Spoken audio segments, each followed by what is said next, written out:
Semoga semua makhluk hidup berbahagia, bebas dari derita, bebas dari mendengki dan didengki, bebas dari menyakiti dan disakiti, bebas dari derita jasmani dan batin.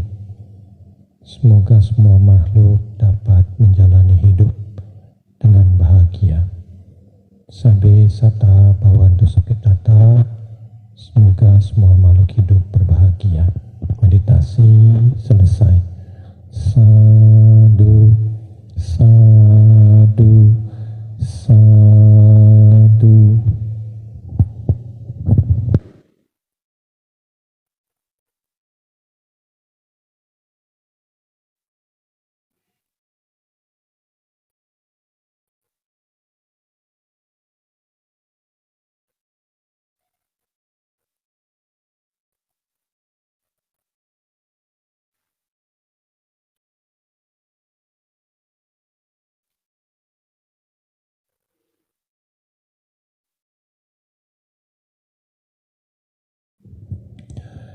Ya, Bapak Ibu sekalian, pada malam hari ini kita akan membahas cerita tentang Bante Sariputta.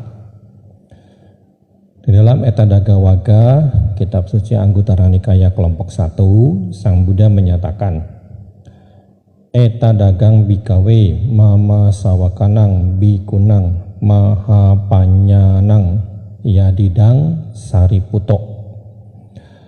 Artinya adalah para biku, siswa bikuku yang unggul dalam kebijaksanaan agung, yaitu Bante Sariputta.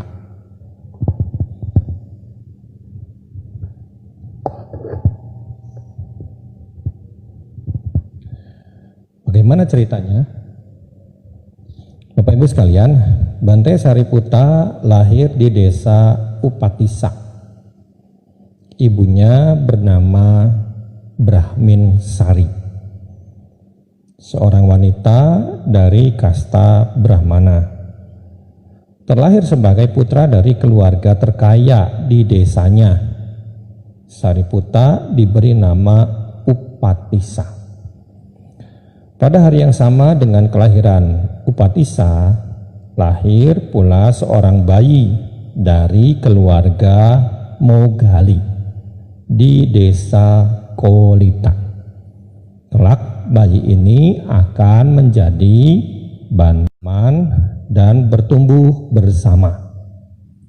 Upatissa tumbuh sebagai anak yang pemberani dan berjiwa pemimpin. Jadi meskipun berbeda desa, tapi sesungguhnya orang tua atau leluhur dari Upatissa dan Kolita itu sudah bersahabat selama 7 generasi. Tiba waktunya untuk perayaan tahunan, festival Puncak Bukit. Kedua sahabat itu pun mulai menikmati setiap pertunjukan. Kadang mereka tertawa gembira, ada kalanya mereka begitu takjub. Pada hari ketiga, tidak ada lagi tawa di wajah mereka. Kini mereka sadar bahwa semua kesenangan itu adalah semu. Semua ini pun akan berlalu. Jadi kebahagiaan ataupun penderitaan yang kita alami pasti akan berlalu. Kesenangan, kesusahan yang kita alami pasti akan berlalu. Mereka bertekad untuk mencari jalan menuju pembebasan. Satu-satunya cara adalah meninggalkan rumah dan menjadi petapa. Ya, jadi jenuh dengan hiburan, jenuh dengan kesenangan, Upatissa dan Kolita pun kemudian memutuskan untuk meninggalkan kehidupan duniawi dan memasuki kehidupan sebagai samana, memasuki kehidupan sebagai petapa.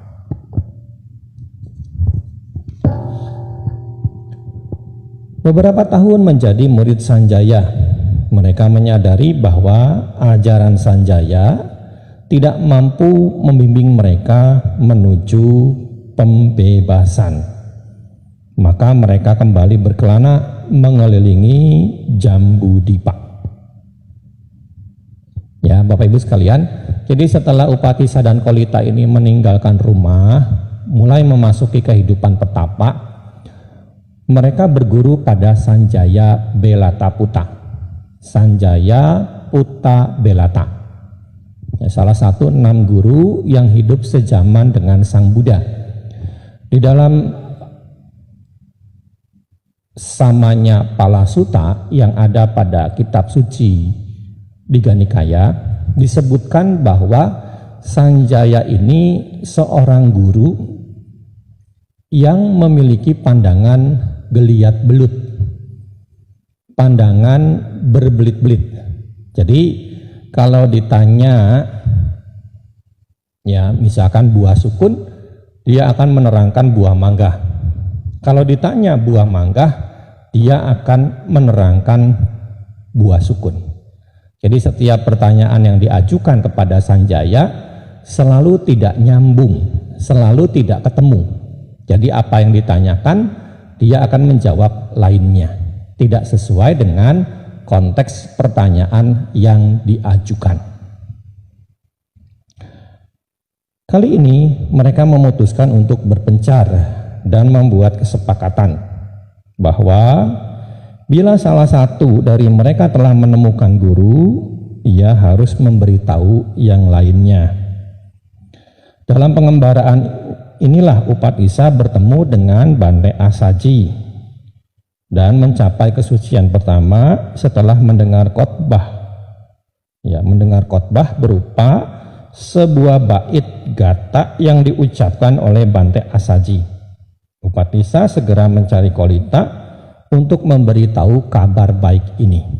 Jadi tidak ada perkembangan kemajuan yang dialami oleh Upatissa dan Kolita dengan berguru kepada Sanjaya. Mereka pun kemudian memutuskan untuk meninggalkan Sanjaya, berkelana mengembara mengelilingi Jambudipa, mencari guru yang bisa menuntun mereka pada tercapainya pembebasan dari penderitaan. Dalam pengembaraannya, Upatissa bertemu dengan Bante Asaji. Bante Asaji adalah salah satu dari Pancawagya. Ya, salah satu dari Pancawagya.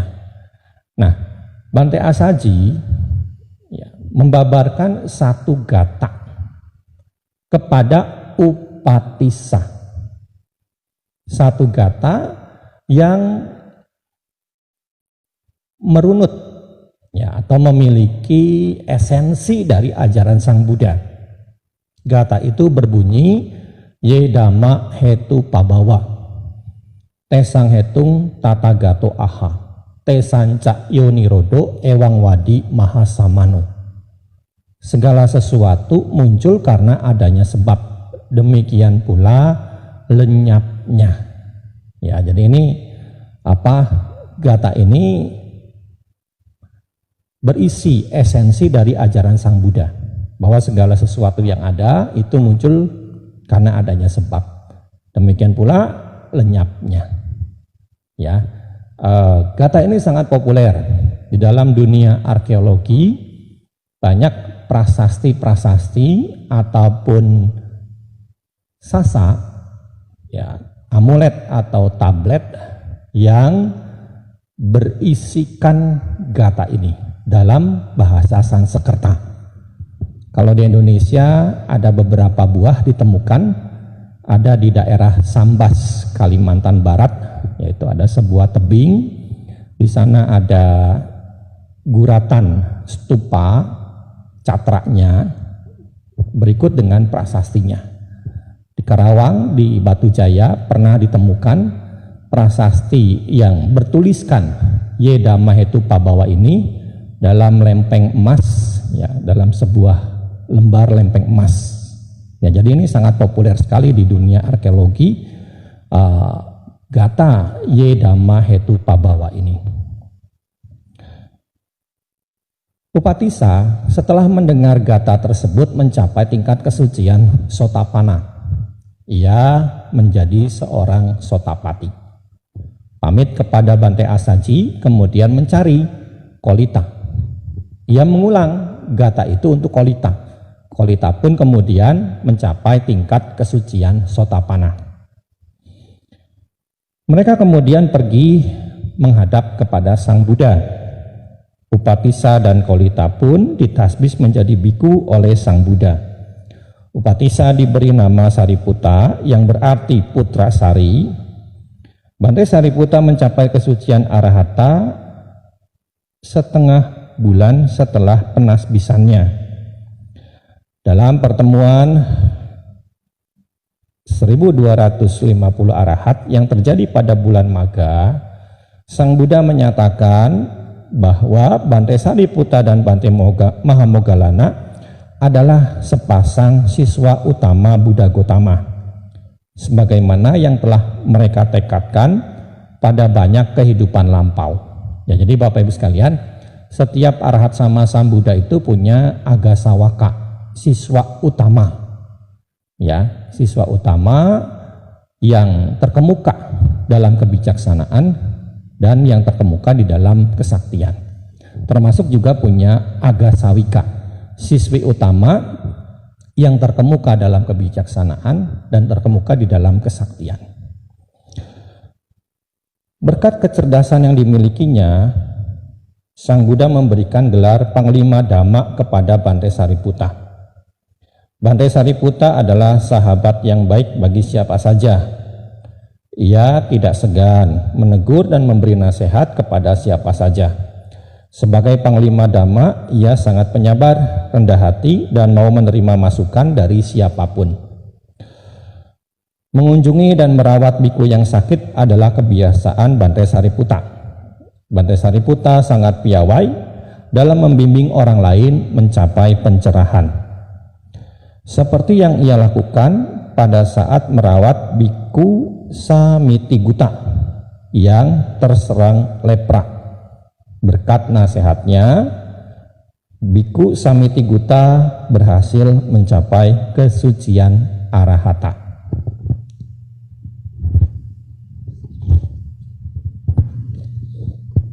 Bante Sariputta menyadari bahwa telah dekat waktunya untuk mangkat, untuk parinibbana. Ia merasa masih berhutang pada ibunya, Brahmin Sari. Walaupun Ibu Sari adalah ibu dari 7 arahanta, ia sama sekali belum memiliki keyakinan pada Tiratana. Ya, jadi adik-adik Bante Sariputta juga akhirnya memasuki kehidupan suci dan berhasil mencapai tingkat kesucian arahat. Salah satu adik dari Bante Sariputta adalah Bante Rewata, ya, yang terkenal senang tinggal di hutan yang sunyi, tinggal di hutan yang sepi. Ya, Rewata Kandirawana. Ia sama sekali belum memiliki keyakinan pada Tiratana. Maka Bante Sariputta memutuskan untuk parinibbana di kampung halamannya, di kamar tempat ia dilahirkan. Ya, jadi Bante Sariputta pamit kepada Sang Buddha untuk mangkat, untuk parinibbana di kamar tempat di mana beliau lahir. Sesampainya di sana, Bante Sariputta terserang sakit perut yang parah. Saat terbaring lemah, 4 dewa Maharaja, Saka Raja Dewa, dan Mahabrahma bergantian datang untuk memberi hormat. Menyaksikan peristiwa ini, Ibu Sari baru mengetahui betapa mulia anaknya, dan timbullah sukacita dalam dirinya. Pada saat inilah Bante Sariputta membabarkan dhamma dan berhasil meyakinkan ibunya untuk berlindung pada Tiratana. Ibu Sari mencapai kesucian Sotapati. Ya, tidak lama kemudian Bante Sariputta mangkat. Ya, jadi ketika beliau sudah pamit kepada Sang Buddha, beliau melakukan perjalanan diiringi oleh murid-muridnya menuju desa Upatissa di Nalanda. Ya, jadi Bante Sariputta itu, desa Upatissa itu ada di Nalanda. Ya, jadi makanya kalau kita pergi ke Nalanda, ya, di reruntuhan Universitas Nalanda ada sebuah bangunan besar yang bernama Stupa Sariputta. Ya, konon stupa itu dibangun untuk menyimpan abu jenazah, sisa jasmani atau relik dari Bante Sariputta. Jadi pulang Ketika pulang bertemu dengan ibunya. Ibunya yang saat itu masih berpandangan Brahmana, ya berpandangan Brahmana, Brahminsari ini berpikir, oh mungkin anak saya pulang ini karena sudah usia tua, mungkin ia mau kembali lagi sebagai perumah tangga dan menikah. Tapi sesungguhnya Bante Sariputta punya misi, ya meyakinkan ibunya kepada Buddha Dhamma Sangha. Ya, beliau masuk ke dalam kamarnya, Ibu Sari mengetahui anaknya ini sakit, maka ketika petang hari ia akan menjenguk anaknya. Pada saat ia mendekati kamar anaknya, muncul 4 cahaya dari 4 penjuru masuk ke kamar anaknya. Tidak lama kemudian 4 cahaya itu keluar lagi. Ibu Sari menjadi ketakutan. Dia mengurungkan niatnya untuk menemui anaknya. Besok saja aku akan kembali menemui putraku. Keesokan harinya di waktu yang sama, ketika dia akan menjenguk Bante Sariputta yang sedang sakit, ada 1 cahaya masuk ke dalam kamar anaknya. Tidak lama kemudian cahaya itu pun keluar kembali. Ibu Sari menjadi cemas. Dia tidak jadi lagi mengunjungi Bante Sariputta. Besok saja aku akan mengunjungi putraku. Nah, keesokan harinya ketika di waktu yang sama Ibu Sari ini akan mendatangi kamar Bante Sariputta, ada 1 cahaya yang lebih terang dari cahaya kemarin, yang lebih terang dari cahaya 2 hari sebelumnya. Cahaya ini masuk ke dalam kamar Bante Sariputta dan tidak lama kemudian keluar kembali. Kali ini Ibu Sari penasaran. Selama 3 hari berturut-turut ada 4 cahaya, 1 cahaya terang, dan baru saja 1 cahaya yang lebih terang masuk ke dalam kamar Bante Sariputta. Ada apa dengan anakku? Maka dia pun memberanikan diri menemui anaknya. Dan dia menyampaikan kepada Bante Sariputta, 2 hari lalu aku datang ke sini, tapi ada 4 cahaya yang masuk ke kamar ini. Tidak lama kemudian 4 cahaya itu keluar kembali. Siapakah mereka? Bante Sariputta mengatakan, Ibu, mereka adalah 4 raja dewa. Ada Wesawana, Wirupaka, Wirulhaka, ya, 4 raja dewa, dewa 4 penjuru atau Catu Maharajika. Mau apa mereka? Mereka menawarkan untuk melayaniku, Ibu, tapi aku menolaknya. Maka mereka pun kembali. Kemarin juga ketika aku mau mendatangimu, ada 1 cahaya yang terang masuk ke dalam kamar ini. Tidak lama kemudian cahaya itu keluar kembali. Siapa ia? Ibu, ia adalah Dewa Saka, rajanya dewa.